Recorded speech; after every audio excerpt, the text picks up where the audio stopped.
Minister Narendra Modi wants China, asks not to provoke India.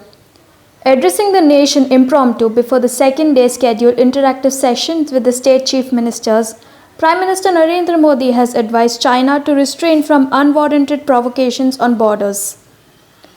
The ongoing standoff between India and China at Galwa, in the eastern sector of Ladakh, a fist fight between Indian and Chinese troops broke out, resulting in casualties on both sides. Without mincing words, the Prime Minister made abundantly clear to China that though India wants peace with their neighbors, however, will not bow down to unprovoked attacks. He hailed Indian jawans who got martyred while fighting enemies bravely to cause double the casualties than India suffered. Marte marte shaheed ho gaye was Modi's praise to martyred Indian soldiers. He did not mince words in warning the Beijing that India will not hesitate to give a befitting reply militarily if it threatens to violate laid down territorial borders. Listen to him. उन्हें कृतज्ञतापूर्वक श्रद्धांजलि देता हूं। दुख की इस कठिन घड़ी में हमारे इन शहीदों के परिजनों के प्रति मैं अपनी संवेदना व्यक्त करता हूं। आज पूरा देश आपके साथ है, देश की भावनाएं आपके साथ है। चाहे स्थिति कुछ भी हो, परिस्थिति कुछ भी हो, भारत पूरी दृढ़ता से देश की एक एक इंच जमीन की, देश के स्वाभिमान की रक्षा करेगा। हम अपने देश की अखंडता और संप्रभुता के साथ समझौता भी नहीं करते हैं।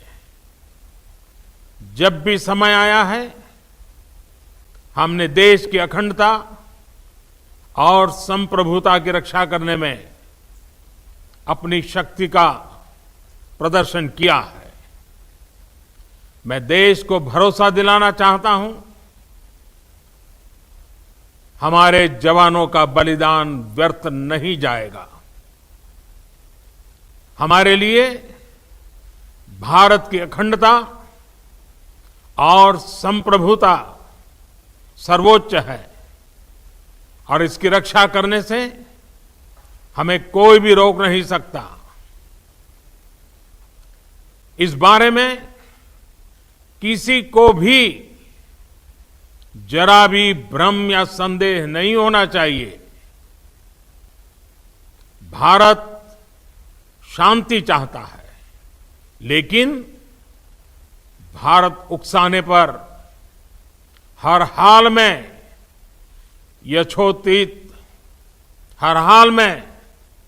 यथोचित जवाब देने में सक्षम है।